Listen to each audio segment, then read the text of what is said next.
तो बिहार में अब दो खेमा है और दिल्ली चुनाव के जो नतीजे हैं भले उससे बीजेपी उत्साहित है या एनडीए उत्साहित हो, लेकिन अगले जो खेमा है वो भी पूरी तरह से तैयारी कर रहा है। अब भले वो सीट शेयरिंग को लेकर अभी मतभेद नजर आ रही हो, लेकिन क्या लगेगा उन्हें कि अब एकजुटता जरूरी है। दिल्ली के जो चुनाव है उसने साफ बताया कि किस तरह अलग अलग पार्टियां लड़ी, इंडिया अलायंस टूटा, तो वहां पर दिल्ली से आपको बाहर होना पड़ा। लेकिन वही गलती क्या बिहार में होती दिख सकती है?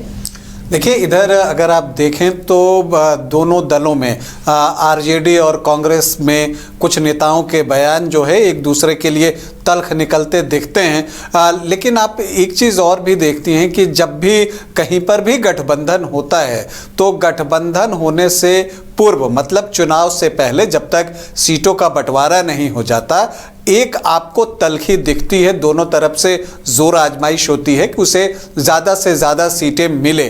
तो इसलिए जो है ये बातें कई बार लगती हैं और उस वक्त लगता है कि हो सकता है कि गठबंधन कहीं इस वजह से टूट तो ना जाए। जैसे अगर पिछले विधानसभा चुनाव की आप बात कीजिए तो सीटों का बंटवारा ठीक ढंग से नहीं हो सका, इसी वजह से एलजेपी जो है वो अलग जाकर चुनाव लड़ा। चिराग पासवान ने अलग से चुनाव लड़ने का फैसला लिया था और उसका नुकसान एनडीए को हुआ था, उसके सीटों की संख्या कम हुई थी। इसके अलावा अगर आप ये भी देखें, अभी हरियाणा चुनाव में आपने कांग्रेस को डेंट कर दिया, दिल्ली में कांग्रेस ने आपको डेंट कर दिया।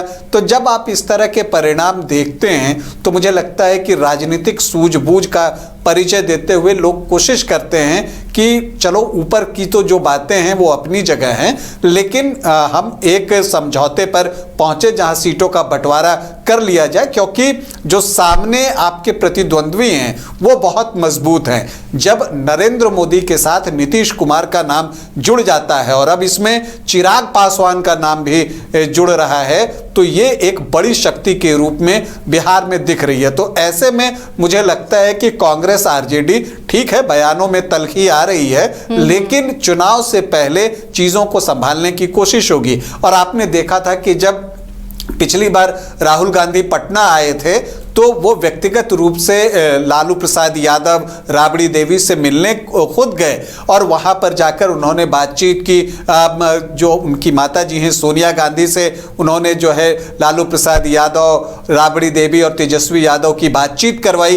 तो एक ऊपर के लेवल पर मुझे लगता है कि चीज़ों को संभाल लिया जाएगा। और आमतौर पर चूंकि आप देखें कांग्रेस एक राष्ट्रीय पार्टी है, तो जो चीज़ें भी होनी है वो आपको जो हाईकमान है वहीं से तय होनी है। जो लोकल लीडर्स बोलते हैं उसका महत्व बहुत ज़्यादा नहीं होगा। आमतौर पर जो बड़े नेता राज्यों में जाते हैं तो वो अपने कार्यकर्ताओं की हौसला अफजाई के लिए इस तरह की बातें करते हैं। आपको झारखंड में याद होगा कि यहाँ पर जो झारखंड प्रभारी थे, एक बार उन्होंने कह दिया था कि सीएम पद को लेकर भी चीज़ों के बारे में बोल दिया था, लेकिन वो सिर्फ अपने कार्यकर्ताओं की हौसला अफजाई के लिए होती है।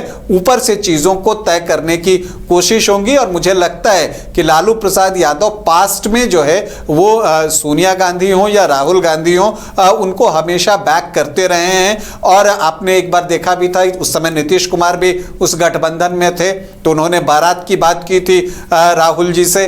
तो इस तरह का उनका एक अपना अलग से पारिवारिक रिश्ता भी है। राहुल गांधी उनके यहाँ जो है एक बार मटन खाने भी गए थे, तो एक वो रिश्ता है। हाँ, एक बात ये जरूर है कि बीच में एक बार लालू प्रसाद यादव ने ममता बनर्जी को लेकर जो एक बयान यहाँ पर दिया कि हाँ उन्हें भी आगे बढ़ाया जा सकता है, उससे एक आप कह सकती हैं कि कुछ बातें उभरी थी। लेकिन इस तरह के बयान देने का एक फायदा ये होगा कि कांग्रेस चाहेगी कि वो लालू यादव को अपने पाले में कर कर रखे, क्योंकि अल्टीमेटली कांग्रेस को केंद्र की ही राजनीति करनी है।